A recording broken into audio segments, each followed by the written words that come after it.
So what's up sa mga kahombre ko dyan? Makagagawa sa na naman niya pala to. At syempre mga kahombre ko, eto na po ang episode 2 ng Super Duper Love Team ng buong Pilipinas na Chetae.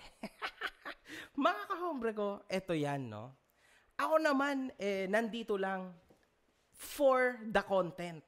Wala naman talaga akong sama na ng loob kay Boy Tapang or kay Cherry White. Wala na yan, man. Ako ay nagpapasalamat kasi dahil sa inyo, meron na ulit akong content. Pero syempre, mga kahombre ko, gusto ko lang sa inyong i-breakdown kung ano ba yung nakita ko at opinion ko sa kalokohan na ginawa nila na ito ni Boy Tapang, no? Tulad niyan, mga kahombre ko, nakita nyo naman lahat, ang bago niyang content ay regarding sa kabaong. So, kabaong prank, mga kahombre ko, di ba? Napakalupit.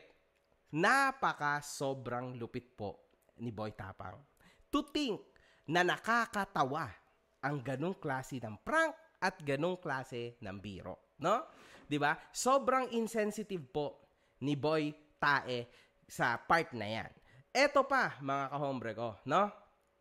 Gusto ko sa inyong ipakita kung gaano siya kabobo at sa isang banda kung gaano po ka-scripted ang mga prank ng mga ito. Kasi to the point na niloloko po nila ang kanilang mga manonood, di ba? Simple lang. Inuulit ko, ako ay sa real talk lang. Totoo lang, wala na tong halong biro, wala nang kahit na ano. May patunay ako sa inyo this time na ipapakita na peke at alam mismo ni Cherry White yung prank na ito.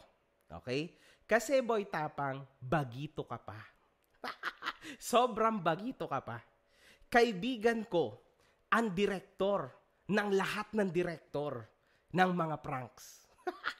At legendary sa mundo ng prank. Hindi nyo kami maloloko. So ito, una, ipapop up ko dito kung saan man dito ha. Sabi mo, 6:47. Nasa punerarya ka na tapos dadalhin mo na habang tulog pa si Cherry White sa bahay nila. Tama? Now, yung kabaong, tas syempre, paglalamayan nyo, nagpagawa ka pa ng tarpaulin, ang lupit mo talaga. Diba mga kahombre ko, ganyan. Tapos, makikita nyo dito, nung lamay ko nuna, kung saan tulog na tulog si Cherry White, daw, di ba? Kasi nga, niloloko nila kayo at niloloko nila yung mga sarili nila para sa pera, di ba? So now, dumating pa sa point na ito pa, mga kahombre ko, ha? Tikita nyo na to. Bang, pop up. Yan. Kita nyo yung oras. Anong klaseng kalokohan to, Boy Tapang? Nakikita mo ba kung gaano ka katanga? Ha? Magpaprank ka na nga lang, hindi mo pa naisip, alam mo ba na ang pinakauna na wisdom, pagka magpaprank ka, ang pinakaunang rule ay yung huwag ka magpapakita ng oras. Kasi nangyari na yan sa Jamil, do sa 3 a.m. challenge.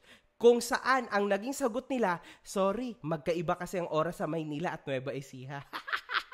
Siguro yun ang pwede mong gawin motibo ngayon, Boy Tapang. Nung panahon na yon, maraming tanga na tao. Ngayon, Boy Tapang, ikaw na lang ang natitirang tanga. Ngayon, anong motibo mo dyan? Bakit sabi mo 6:47 a.m., sakto tulog pa si Cherry White, dadalhin mo na doon yung kabaong. Tapos, ayan no, 5:41, 5:42? Oh, 5:42 p.m. na to most likely, syempre. Kasi same day yan eh. Oh. Tapos, ano nangyari? 5:42, naglalamay ka. Tulog pa rin si Cherry White. Doon pa lang, mga kahombre ko. Alam nyo na yon sa sarili nyo na ito ay isang napakalaking kabalbalan. Niloloko nila yung sarili nila. Niloloko nila yung mga tao. Niloloko, ang pinaka nakakatawa pa, yung mga involved sa mga grupo nila, iyakan din. Kasi syempre wala silang choice sa bagay. Kasi binabayaran sila. So they need to do what they are asked to do. Di ba? Wala din tayong magagawa doon. Pero ang pinaka nakakatawa is itong part na ito. Di ba? Sobrang scripted.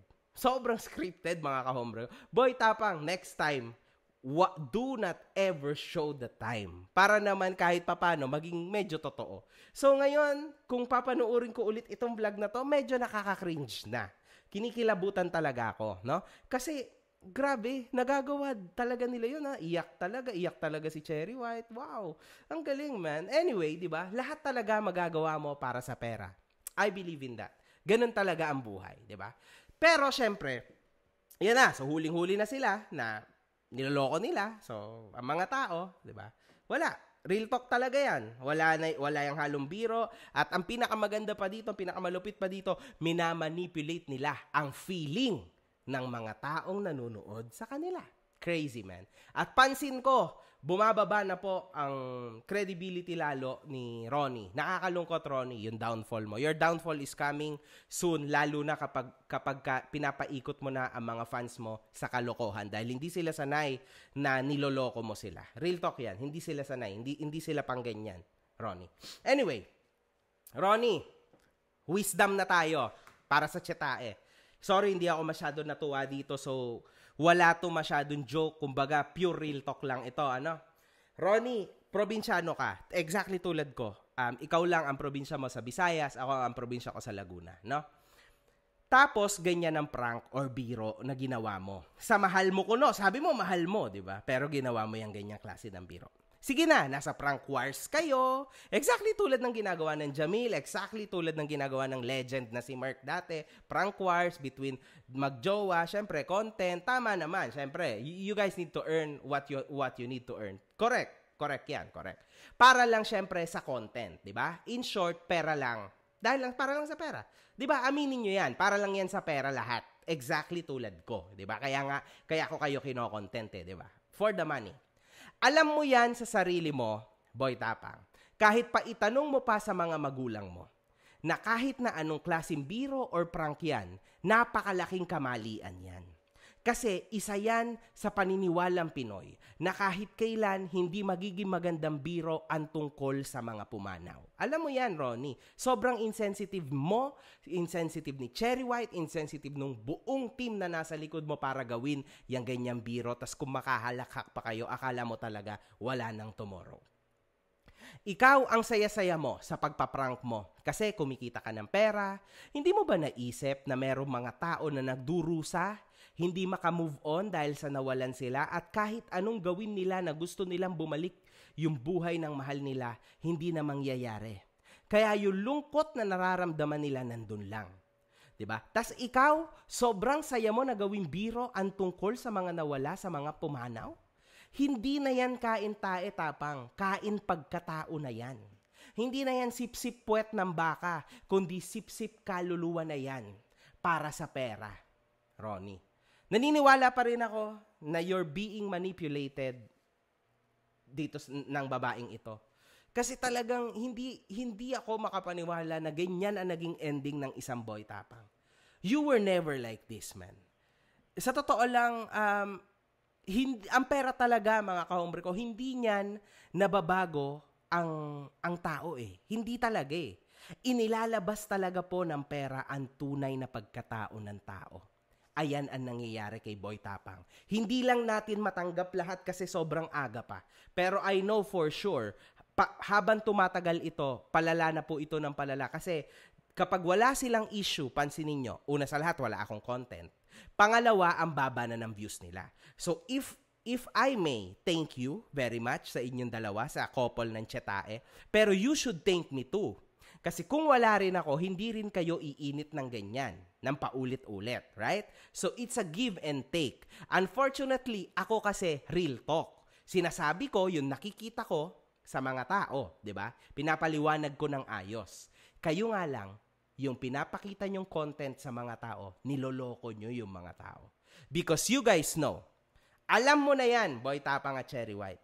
Pag walang issue, bagsak kayong dalawa. Kailangan nyo talaga maglabas ng issue.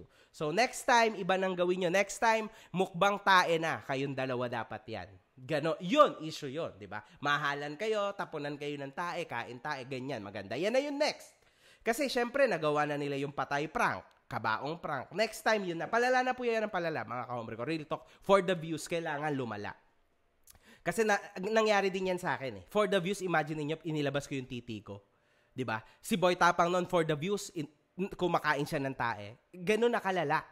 So ngayon, kabaong prank, sa kanilang couple, sa couple ng Chetae, what do you think? Anong gagawin na nila next? What is next, man? What's next? Real talk yan. At ang masama pa nito, alam niyo yan parehas. So kahit anong mangyari, peke man o hindi ang relasyon nyo ngayon at pinapangatawanan, let's say, nyong dalawa na hindi nyo niloloko ang mga manonood nyo, lumalabas pa rin ngayon na niloloko nyo ang mga tao. Dahil walang naniniwala na hindi scripted yung biro na yan. Kasi kahit sino hindi gusto yung ginawa, yung ganyan na ginawa nyo at nagpasok ka ng kabaong sa bahay ng may bahay tas nagpalagay ka pa ng rest in peace na tarpaulin. Grabe, bro. Utak lang, man. Sobrang grabe yan. Hindi siya nakakatakot pero parang nakakatakot siya. Paano pag nagkatotoo, man? Grabe, hindi ka ba kinikilabutan dyan sa klase ng content na ginawa mo? Crazy yan, man. Para sa iba, Ronnie, yung makakitang isang tao ng kabaong ay trauma. Paano pa kaya yung sa tao na yon ang nakita nilang nakahimlay sa kabaong ay mahal nila sa buhay? Mas lalong masakit yun. Tas ikaw, ginagawa mo lang biro ang lahat. Diba? Katatawanan, para sa pera, para sa fame, para sa panloloko. Lahat ginagawa mo na. Ronnie, crazy ka, man. Parang mas maganda pa nga content mo dati na kumakain ka ng tae. Kasi sarili mo lang niloloko mo, di ba? At tinatarantado mo.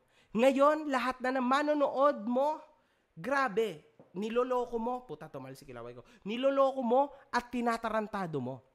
Grabe, talk about evolution sa content. Grabe, you fell off big time.